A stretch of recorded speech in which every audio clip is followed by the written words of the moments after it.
Hello and welcome to the latest episode of The Hex with Armand Kafai, John Arnold, and Daniel Robertson. We've got a Leagues Cup final to talk about. We've got World Cup qualifiers coming up. Plenty to discuss. The 6 hottest topics in North American soccer. Let's get right into it.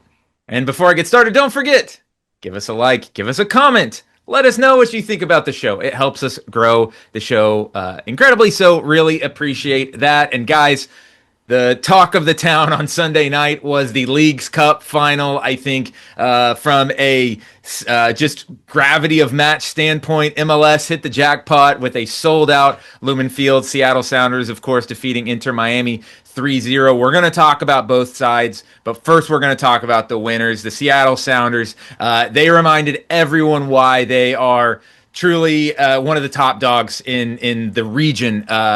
Armand, what is your word to describe the Seattle Sounders win over Miami?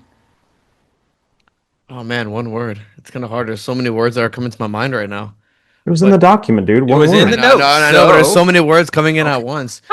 For me, incredible. Because when you look at the way Seattle has started out their year, you were kind of like, they're building their thing really smartly. But then what happened? Paul Arriola blew his ACL out at the beginning of the year. Jordan Morris has been riddled with injuries. The rest of the team has just kind of picked up the pieces and they've kind of gelled from there. And that's why I'm saying it's incredible. It's incredible that guy, Osade De Rosario, who I didn't watch him as much as you guys did, but the son of Dwayne De Rosario is becoming a key contributor to this Seattle team who isn't starting Albert Rusnak, who isn't playing Jordan Morris due to an injury. These are two DPs that would sink a team if they weren't playing most of the time. But now you have Seattle with their system of, hey, we're going to make this kind of meme about trading your Messi jersey for Paul Rothrock. I don't know if you guys saw that, but a lot of Seattle kids were just buying Messi jerseys off the street and trading them in for how much Paul those cost, Rothrock by the way. jerseys. Do you think those were like $15? Or like I the think it was Messi also jerseys? capped. I think there was a cap on how many Rothrock 100. jerseys they. It was Yeah, 100. I mean, so they printed and I 100? think thousands of people probably wanted it because Paul Rothrock, great player, local boy. I'm not sure I would trade a like $100 authentic Messi jersey though for a Rothrock. Yeah, well, I mean, but a $15 one outside the stadium? yeah, buy a fake one off the street. They're not going to check all that detail. All right, perfect. We'll take it and go from there.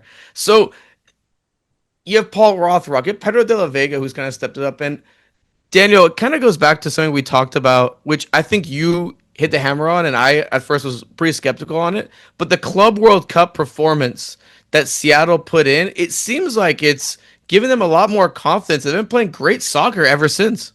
They played well. And I thought Club World Cup, the results didn't show as well as they played, I thought. And my word that I used for this one for the Sounders is organization, because I think the Sounders are an organization from top to bottom, and they've proved it once again. I mean, like you said, their players, a lot of their players that they signed, a lot of their offseason acquisitions kind of flopped. And if I told you Jesus Ferreira had I think he has 2 goals and 3 assists right now. I think he is playing well. I don't think the stats necessarily say everything. But if you looked at the numbers on paper and I told you Paul Arriola would blow his knee out, Jordan Morris would be in and out of the lineup all season, Jesus Ferreira would have under 5 goals at this point in the season, you'd think Sounders are probably fighting for a playoff spot. Instead, they're like 6 points out of first place right now. And that shows the organization. Miami's a collection of players with individual talent. The Sounders are built on continuity. If one player goes down, another player takes their space. And like you mentioned, Osaz De Rosario, the guy was playing in Ukraine when they got invaded by Russia. Like, he left days before they got invaded by Russia. Yep. He goes to Canada. The Sounders bring him into Tacoma Defiance. You can't tell me if he showed up on another MLS Next team, he would have done what the Sounders have done with him. Perfect fit. And one thing, Daniel, I wanted to kind of mention is they're not like, they don't discriminate based on age either. Like, okay, hey, like you're a 24-year-old player. You don't have to be an 18-year-old, 17-year-old, young like star or something. Like, no, you can be a player that comes in and does their job, and that's what Osade De Rosario has been doing, like really well over the last few games. And that's like, again, a hallmark of organization, like you're mentioning. And the last thing I'll say, John, if let's say that Brian Schmetzer had was I don't know, I'm trying to say this in a non-problematic way. Let's say that Brian Schmetzer was a coach in Liga MX, right? And he, in the last 7 years, has won 3 league titles, a continental championship. It's tough to compare Leagues Cup to like comparisons around the world. But if he had that profile, he'd be coaching in Europe right now. He would get a European coaching job. I don't think Brian Schmetzer necessarily gets all of the credit that he deserves too. Yes. And would you rather have him coaching the national team in the World Cup game in Seattle or Pochettino? I mean, that's a rhetorical question, but like, it's crazy to think about. Like, does he want to go to Europe? Because this is a guy who is Seattle through and through, and I think even in his demeanor, it's just like he's different. He's not a fiery coach like you see in a lot of places. He's not yelling and MFing his players. Like He's Pete Carroll. He's the Pete Carroll of MLS. Well, maybe. It seems like he has a mature relationship and treats, like you're saying, like everyone kind of the same, whether you're a 24-year-old who is coming from off of World Cup frustration like Jesus Ferreira, or you're a 24-year-old who came in from Ukraine and played for the second team like De Rosario in front of him, right? I think my word is complete.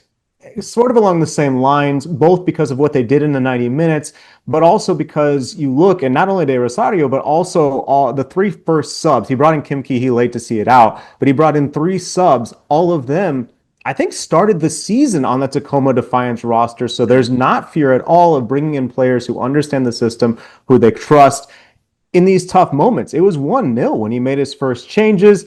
And the third change, Georgie wins a penalty. So that really changed the game. Miami had started to push and find some success to start to get forward to play their game, and that all shut down when you had the second penalty. To me, that's why this team is impressive. The other thing is that, Armand, as you mentioned, like there's key players who are missing because of injury. Does Schmetzer complain? Does Schmetzer gripe? Does he say, hey, if we had Jordan Morris, we would be scoring more goals. If we had Stefan Fry, we'd be stopping more goals. No, he finds the next guy up, they've already figured it out, right? Because they've built the team in this way, and there's Andrew Thomas making great saves in the penalty shootout of the quarterfinal against Puebla. There's De Rosario scoring in the final. There's Georgie drawing the penalty. So I just think it's like this very interesting collection of players, personalities, and people that you have coming together that works because of Schmetzer, because of Weibel, because of the people who have built the team in a smart way. And look, like I think in the same way that Miami has had some benefits where you make the Club World Cup, you can build a little bit differently. Seattle had that earned on the field from what they did in 2022. Now they're back in CONCACAF Champions Cup no matter what happens the rest of the year in MLS competition, and they can start to dream about more international success once again. And this winter say, Ariola got injured. Jesus has done okay, but not great. What do we need to really take this team to the next level in CONCACAF Champions Cup? Not to mention the fact that they had that revenge spot against Cruz Azul and put a touchdown on La Máquina. So a comprehensive, complete tournament from Seattle, complete final from Seattle. Why? Because they're the most complete team in MLS. On the flip side, let's talk about Inter Miami. They showed their ass a little bit on Sunday. The loss wasn't great. It's tough to criticize overall Leagues Cup too much. If you made the if you made the final, like you achieved CONCACAF Champions Cup, the only difference between winning and second is money, right? So money does matter, I think, for a lot of those, and a trophy, of course. But it's a trophy they have. It's the only trophy they have. And supporter shield disrespect. Well, that's true. Actually, that's a good point. But okay, let's look at this year, though. John, we talked about Seattle, but does this result for Miami give you pause on their chances for MLS Cup, or do you think that doesn't affect things? Yeah, a little bit. I do think the result, when you see kind of, not to say that other teams haven't pinpointed weaknesses and tried to attack them, but I think the Sounders did a really nice job of looking at that right back spot that always seems to be a bit of weakness. Ian Frey coming back from a bit of from an injury, now going international duty. We'll see what he does with Jamaica. Congrats to him on the call-up. Like, trying to pinpoint that, trying to take advantage of the chaos. Ustari in goal, I think, is still a weakness. Yeah, no doubt. And I think even, like, you see after the game, like, the tempers spill over. I think the comportment and sort of mentality that, like, Obed Vargas and Christian Roldan showed in the midfield, frustrating Messi, sometimes getting physical with Messi, same with Suarez. Like, the blueprint was very good. I don't think every team can execute the blueprint. And I'm not trying to say that it's one of those games like, oh, they've been exposed, now everyone understands the formula of how to beat Inter Miami. That's not what I'm saying. But I think when you saw the way that they, quote-unquote, got game planned against, Mascherano has a lot to prove, right? We went into the year saying he has a lot to prove. I think he bought a fair amount of time. And even in this tournament, I think buys some credibility. Although how much is Mascherano and how much is Javi Morales and the other guys that are on the bench? I don't know. Hard to say. Mascherano's on the phone a lot, so I guess he's sending the right emojis. But I do think that this tournament raises some questions. And like the other thing I'll bring up, Armand, the first time we saw Messi sort of get bruised out of the game, look old, and that raises concern too, because I don't know, maybe these friendlies he won't really play, and the October friendlies for Argentina are going to be in the U.S. One is in Miami, so you say, oh, there's not too much wear and tear there. After the qualification cycle ends in September, it's all good. But I think we saw Messi at less than 100, but I think part of that was because of what the Sounders did, and to me, that raises concern. I mean, he missed that golden opportunity in the second half. I mean, that was right there on doorstep. You expect Messi to score those, like from the one he missed. But when it comes down to Miami, I'm a little concerned about. Look, MLS is a weird league. They're just dumping, like they're just dumping all their MLS guys or guys that had like MLS experience like away like, immediately. Right? Kremeshki is now going to Parma. We saw them get rid of Drake Callender. I'm not saying these guys are instant impact, like amazing, but it matters when it comes to the build of an MLS team. How many times have we seen an MLS team come in and be like, we're just going to build without MLS players, and it's like, oh, this is terrible. Like, you're not great at all. For me, am I worried about their playoffs? A little bit. The meltdown was crazy, and also, guys, their schedule is so congested for the rest of the year. They have, like, a crazy September coming up. A crazy... And... who knows? Are there going to be suspensions from this brawl that happened after a game? There should be, but will MLS say, hey, this is a Leagues Cup thing, we're just going to confine to Leagues Cup? It'd be disappointing because there is precedent, as I think Tom Boger put in an article today. You can't have Luis Suarez spit in someone's face and have him playing the next week. You can't do that. That would be a horrible look. The rest of them, I could understand a little bit of Rubbin's race in there, and it's like after the game.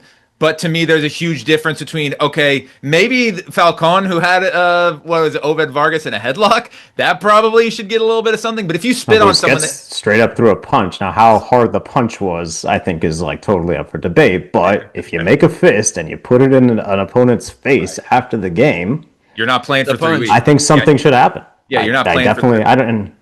I'm bold enough to say it. Yeah, and I mean, Armand, so what I had to note was, this doesn't really affect, for me, their MLS Cup chances, potentially, because you mentioned the fixture congestion. There's two sides of that. Yes, they have a lot of games, but that also means they have 4 games in hand on the teams above them. And if you look at their last 4 games, 3 of them are at home: Chicago, New England, Atlanta, and then Nashville in the last game of the season. They should finish top 2 or 3. They really should. And even with some bad results. And what we've seen is from Wednesday to Sunday, Miami, whether it's referees being influenced, I'm not saying like crooked, but referee decisions being influenced by the team or anything like that, whatever it is, Miami is obviously a much tougher team to beat at home than to beat on the road. And so if Miami can get that number 2 seed and say, all right, until the final, and by the way, if the number 1 seed, we'll talk about in a minute, but if it's Philadelphia, I don't think, like, they might not even make it, right? So if you're Miami, you have a great shot of saying, if you want to make to MLS Cup, you got to come through Miami.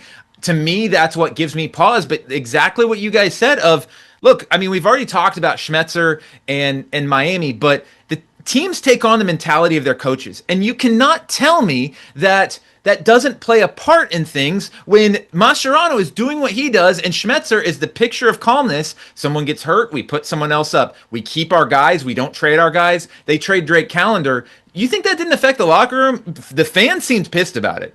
And I think that affects a lot of the players too. I really think it does.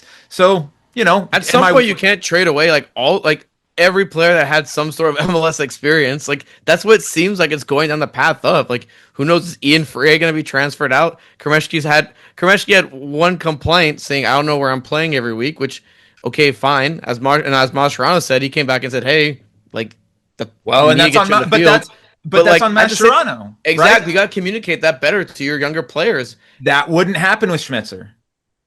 There was a full weekend of MLS games, a big one on Sunday night, lots on Saturday. I know John's looking around. He said, I was working Leagues Cup all weekend. But there was a very important slate of MLS games. Armand, you were locked in a little bit on Saturday night. What was the one thing about this weekend, this last weekend of MLS that stands out to you that you think people should know about? The Philadelphia Union are in the driver's seat to win the Supporters Shield right now. And look, I'm not a fan of the way that they play, but the numbers don't lie. Their wins don't lie. They continue to do it, and they beat Cincinnati 1-0 at TQL Stadium in a pretty, I'd say, was a pretty solid result. Game. That is a playoff exactly. It game. was very tense. It was very nervy, but the Philadelphia Union, go look at their schedule, folks. It's pretty easy for the rest of the year. It's nothing that's like, oh wow, I'm terrified. And look, Ernst Tanner came out and said, hey, people are gonna see if we made the right decision or not, and firing Jim Curtin and the rest of their team. They start off slow, and now it looks like they're in the driver's seat. I mean, again, with a softer schedule going on, they could get a double before the playoffs. Literally, if they win the Supporters Shield and Open Cup. Shield. I mean, they got to go on the road for Open Cup, but. And by the way, it's not smoke or mirrors. They have the best goal difference in the league. They have the best expected goal difference in the league. They do really well. They do really well in winning the games that they should win, like dominating those opponents, and also getting results when in those tougher games as well. But guys, one thing I want to touch upon, and this is why I'm saying, they're that Philadelphia's in driver's seat. I was not impressed by FC Cincinnati at all. I thought, if you look at their advanced numbers, they're towards the bottom of the league. It seems like they're saved by the bell with Evander almost every weekend. These things are going to catch up to you. Is Denke still hurt, do you think? No, Denke was playing, and it's just like they can't get these things all together. Like, it looks like they're so reliant on Evander, and they've built a good team. They brought in Brenner, right? Exactly. They wouldn't have brought him in. I think they recognize, hey, we kind of need. It has been, I think, since the injury to Denke, it's been Evander and Prey, and that's kind of what it felt like still, I think, on Saturday. I mean, not only, give the Union their flowers, not only that, they were playing down a man for like half an hour, and their goalkeeper is a teenager named Andrew Rick. I mean, we've seen him before this season. I was going to say, have you ever heard of Andrew Rick? I mean, maybe, but Andre Blake injured with a hamstring problem, didn't go in for Jamaica. I think we sort of, on this show, have rolled our eyes a little bit at Philly. They're boring, whatever, but credit. Yeah. Big credit. Two goalkeepers with 4 first names. That's crazy. And again, Cincinnati, we said this last year with Inter Miami, but because Inter Miami expected goal difference, there's no better predictor of playoff performance than expected goal difference. You see it every single year. If you look at the top teams, it's always the teams that make the final, except Inter Miami. But when you have Messi, it's a little different. FC Cincinnati, there are 3 teams in the East that they have a better expected goal difference than. Montreal, DC, and Toronto. That's it. -7. And so I have a lot of issues with Cincinnati. But Armand, you said Philadelphia is running away with the Supporters Shield. I got to stop you right there. I'm going to go with San Diego Not FC. so fast, my friend. Not so fast, my friend. Tribute to Lee Corso. Not rest in peace, but rest in... Oh, good. Rest in power, Lee Corso. So the result that people might have missed because it was late on Sunday night after the Leagues Cup, they went to LAFC, his home opener, his home debut, and what did they do? They won 2-1. They got 3 points, and they put separation between themselves and the rest of the Western Conference. They have 5 points up on Minnesota, and they're 1 point back of the Philadelphia Union. They have 5 games left. You said the Union have an easy schedule. All right, well, here's San Diego's schedule. Minnesota at home, at Atlanta, San Jose at home, at Houston, at Portland. That's manageable. If they can win at LAFC, they can win any of those road games. And then Minnesota, who's not playing well right now, and San Jose at home. I think it's going to come potentially down to decision day for that Supporter Shield, which I think would be awesome. I think we'd all love that. To have those games start at the same time would be great. And to me, you have Anders Dreyer, league MVP right now. I think that he's proving. Look at what his team is doing. Yes, it's him versus Evander. Dreyer's scoring in the big games since he can't score a goal to save their life. Very impressive. It was an awesome goal as well. My team of the weekend, I guess, or my thing that stood out is not a team that's going to win the Supporter Shield. I'm talking Austin FC, which beat San Jose pretty convincingly, a direct rival. They started out, I mean, this game was basically over after the second goal in like the 30th 33rd minute or something like that. Some minute after 30, but not too far after. It was basically over. They dominated. Then, game state plays a huge role, and San Jose looked decent on the stats. They pull one back, but then Austin scored again. This is a team that all the first half of the season we're saying they're really underperforming their numbers. And then when Brandon Vasquez goes down with injury, you say, ooh, what's going to happen? Where are the goals going to come from? Because they just were not scoring even as they were generating chances. But Bukhari scores in this game. Zuni looks much better. And I think overall it's a team that's sort of gelling into not a supporter shield contender, but a team that is going to make the playoffs. And to me, that's kind of the first goal if you're Austin going through this rebuild. They spent a lot of money. The attack should probably still be even better than it is. But on a weekend that they score 3 goals and beat a direct rival, a team that's trying for those same postseason places that Austin's pushing for, it was a good weekend in the capital of Texas. Yeah, and you look at Austin, look at their points. Right now, they're 1 point behind Portland for 6th with a game in hand. There's kind of a gap between that top 4 and the rest of the league. I don't think they can get top 4 in the West, but they should. No, but if we're doing schedules, yes, you have to go on the road, but their next 2 games are away at Sporting Kansas City and away at FC Dallas. Then they host Seattle, tough game, but at home. Then they go to Salt Lake, and then they close out. They've got games with St. Louis, LAFC, and San Jose. I would put it mid-tier. It's not the easiest, it's not the hardest, but they could definitely keep jumping if they play like they did this weekend.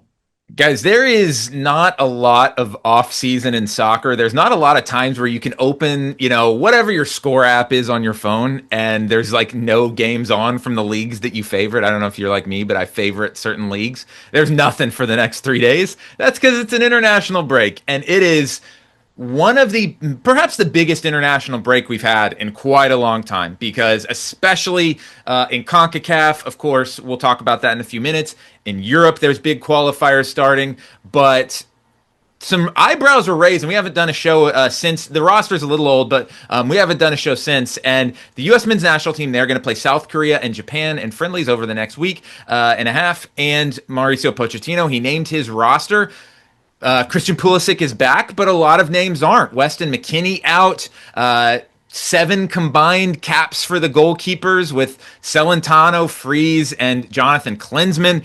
A lot of players with that 0 or 1 next to the name. Armand, is it the right approach to be calling in players kind of like Pochettino is right now? It seems like this will be the last time he's doing this because he said he came out and said this is the next time I'm gonna have to call up a World Cup roster, essentially. I don't think it's the right thing, but I think it's the thing he has to do. He came in the middle of a cycle. That was the whole risk behind hiring a manager in the middle of a World Cup cycle, and that's why people were upset when Greg Berhalter was retained for another in 2022. Because that now, if something doesn't work out, which Copa America didn't work out, and they got rid of Berhalter, what happens now? Now you have to hire a coach in the middle of the cycle who needs to still discover players and see, hey, are these players good fits? Are they not good fits? Etc. I'm not saying I'm crazy about it. I understand why he has to do it, though.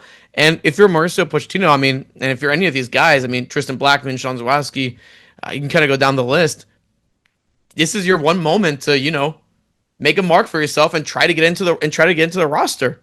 Well, and I think that's part of the reason he was as frustrated as he was by Pulisic's decision not to go to the Gold Cup, by the Club World Cup absences. I think he knew he couldn't control, but he wants to get these guys in and understand what they're like as people and what they do on the field and what they can do in the field for the national team.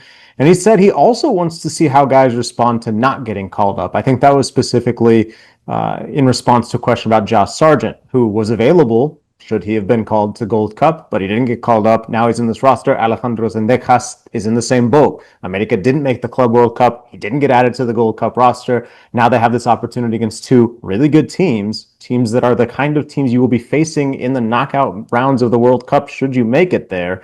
Mm-hmm. You're playing those types of teams in tough games. So I don't have a problem with it. I understand why people are confused, especially the goalkeeping situation is pretty funny to me. Called in Klinsmann, which is what? Okay. But I do think that he, wants to see these players. Now, I will caveat this, Daniel, and say I think his inexperience as an international manager is showing, because we talk about how experienced he is, which he is. He's never coached a national team before this U.S. team, and I think that perhaps you would see something more conventional from Pochettino if he had done this before. But I think he's kind of singularly focused on trying to put the right group together for 2026, and then he's going to be out. So I think that, that to me is showing a little bit in this kind of unconventional move, but I get it. You make a great point about that yeah, his inexperience is showing a little bit, because it's kind of like he paints himself a little bit into a corner here where you can't, like, I don't think he feels comfortable with this team. I don't think he feels comfortable with his player pool yet. But like, I didn't see that quote where he said, look, this is basically the last window. And then after that, which, I mean, how many games are left? There's what, 2 windows in the spring? One more. Well, I guess there's two windows left this fall, 2 windows in the spring. So what, like 8 games? You got to just get those players in there and all playing together. I understand why I didn't call up a guy like Weston McKennie, who did play in Club World Cup. He's not a guy you need to learn anything about like that. That's and same thing with well, I guess Tyler Adams did get called up, but he's not those guys aren't guys you got to learn anything about. But for me, I was happy with, and we'll talk about this in just a moment, but I was happy with a guy like Zendejas, who I think absolutely should be on the roster right now. He should be in the World Cup, period, based on how he's playing and based on his familiarity with the region and all of those things. I think Zendejas fits better than, he gives you a different option than just about anyone else on the team. But man, there's a lot of zeros next to these names. There's a ton of zeros. What are you realistically going to do against South Korea and Japan, where you're like, can't get rid of this guy. This guy's got to be on the roster. That's where his inexperience is showing a little bit. But I mean, we might forget about this in a few weeks. So it's kind of a round robin. They should have given this like a name, like the Charity Shield or something, since the USA is playing South Korea, then Japan, I believe, and then Mexico is playing Japan, then South Korea. So it's a little bit of USA versus Asia battle here, which wouldn't be a good name for the tournament, for my hypothetical tournament, I don't think. But John, we talked about like just thoughts on the roster, but what do you want to see? We'll start off with USA first. What do you want to see from the national team this week? I think a smart idea. Something that looks like what they did with the Gold Cup, even though there's a lot of different players. The competition is going to be really good. The Asian teams are coming off of successful qualifications. They're both going to the World Cup. That's why they're available to play these matches. And I think they're like really disciplined, organized teams that are going to present challenges. And so how the U.S. resolves those challenges, I think, is important. If it looks similar to the way they resolve challenges that they faced in the Gold Cup. I think that's kind of the key and the biggest sort of thing that I think would be good for U.S. supporters to see and understand kind of where Pochettino is going. If you can see that reflected on the field of what the idea is, of what Pochettino's thinking, I think it removes a lot of that confusion we talked about in the last segment of why are these guys getting called up? Why are these players here? If it's a totally experimental roster and you get like all the zeros that we're saying, like if they all tick up to 1 after the same game, I don't think that's a good thing. I think that is it shows that there's kind of, that feels like throwing darts, and you're in the point of preparation, as we'll get to with Mexico, where you should be sawing edges, not throwing darts, if I can mix the metaphors. I worry that we're going to see, those results before the Gold Cup, those friendlies against Turkey and Switzerland, which they were very strong teams. I worry we're going to see something like that in this one, and those results in the end didn't matter. The USA looked good in the Gold Cup and made the final. Like those results, I don't think anyone should have put that much stock in them. But that Japan team is a very good. It's basically the World Cup team that they're bringing to the United States. I didn't get a chance to see the South Korea roster, but the Japanese roster is littered with European talent across the board. And if they're going up against a bunch of goalkeepers and a back line that, frankly, outside of Ream and Richards there's McKenzie as well, but the outside backs, there's going to be a lot of questions on those. I worry a little bit, but I really just want to see Zendejas play. I want to see him play meaningful minutes. I want to see him and Sargent have a chance to put their imprint on the roster and an imprint on the game, because they're the two. And to see Serginho Dest, what does he look like as well? He's one of those X factors as you go into the World Cup that can make the team from good to great. Armand, anything we missed there? And that's kind of like the drawback of, oh, like, hey, we're gonna keep experimenting with the roster and stuff. Is that these should be valuable minutes for these guys to all gel together that you're not going 100% into, right? Because we don't know who the starting goalkeeper is. Is it gonna be Matt Freese? Is he gonna take the job by the horns? It seems like he did in the Gold Cup, and then he kind of made some errors later on. The fact that we're seeing Jonathan Klinsmann there, I think, is very funny to me. But again, we'll see how that works out. I mean, like John said, I'm looking for ideas that make sense. Like, you want to see patterns of play and ideas that make sense. You didn't see that in those friendlies. You saw it in the Gold Cup to a degree, but I want to see things that make sense. I want to see things that define identity. Because right now it seems like the US team doesn't really have an identity, but also at the same time it's kind of hard to have an identity when you're constantly switching players, putting guys that are not only going to be nervous, for their first ever call up, but they're not comfortable. They've never been to a national team camp, etc. So that's going to be a challenge of itself its own. That's the only drawback, kind of time back to our last segment, of kind of tinkering with this roster as much.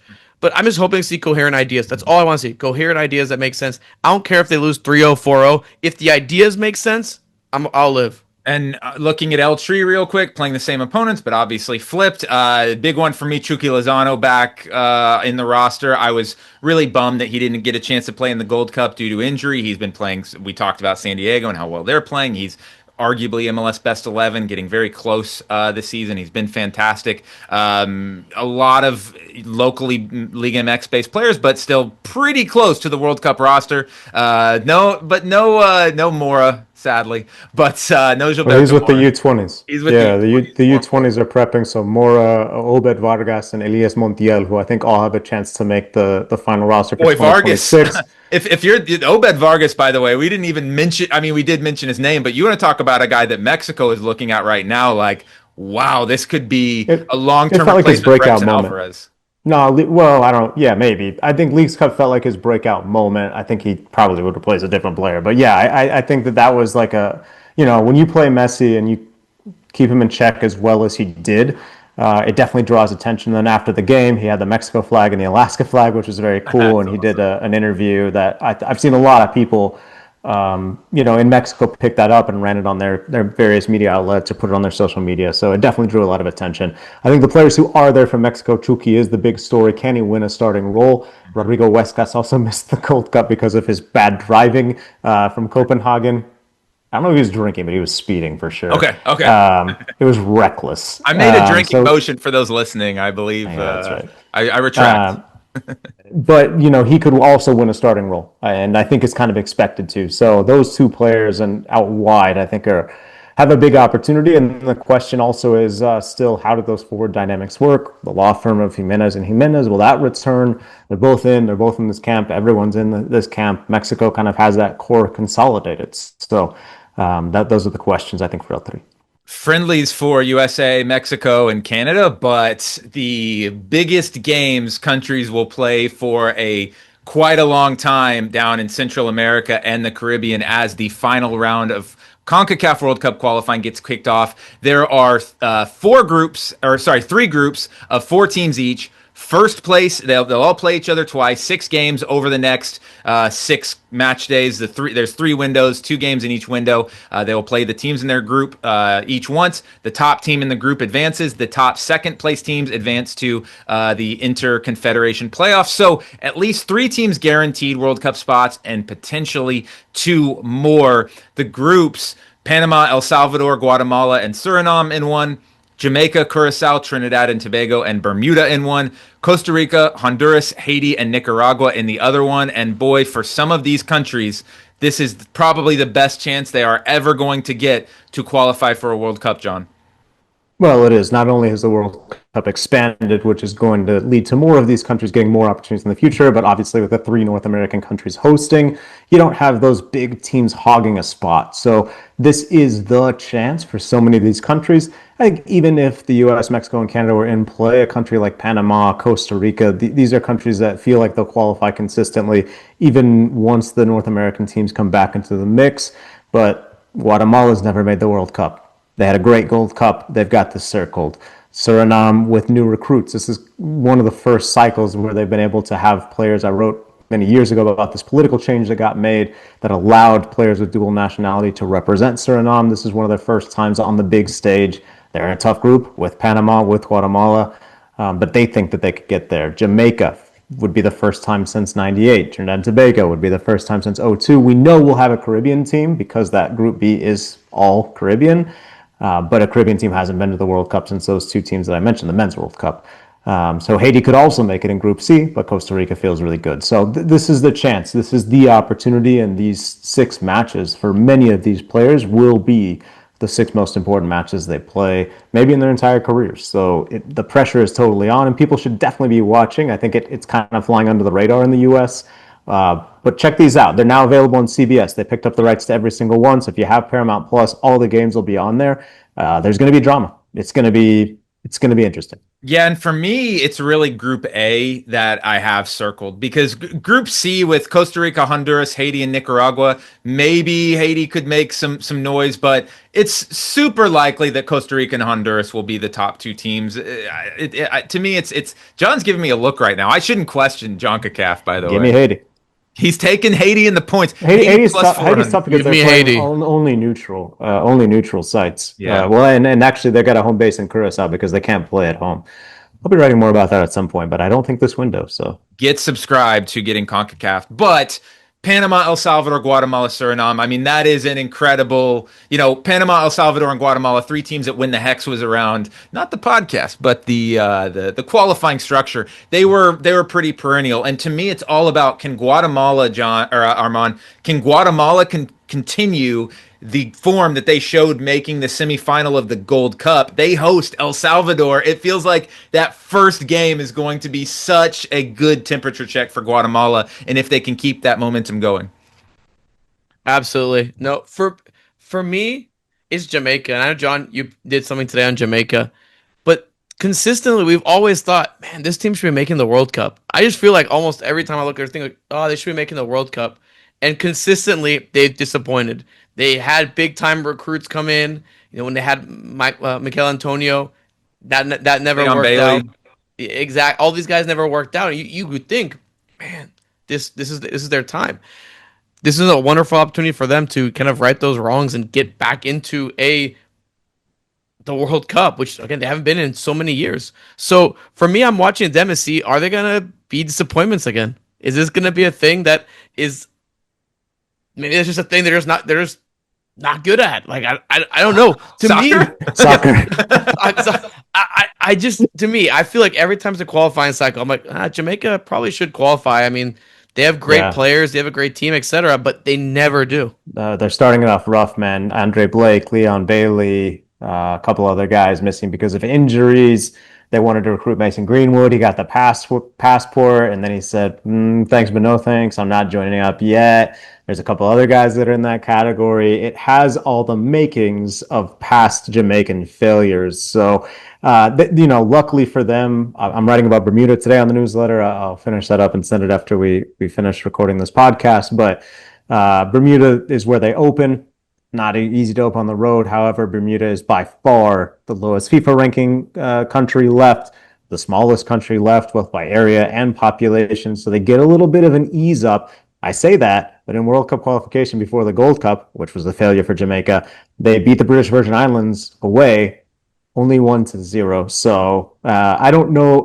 There's no other conflicts. Friday at 6 p.m. Eastern. It's the only game you're going to be watching because, like Daniel said, if you don't have those, leagues favorited, there's nothing going on right there. So favorite the qualification on FOTMOB, and then I guess Lexington SC North Carolina starts shortly after. but prioritize Bermuda, Jamaica. I'll leave off Lexington this time. I normally never miss a game, but this time I'll prioritize World Cup qualifying. Well, definitely tune into those. It's going to be a fun few days all around CONCACAF. They've got the games scheduled where you can watch games on Thursday, Friday. Really good scheduling there. I'll be tuned in, guys. Thank you for listening, and tune in next week to the Hex.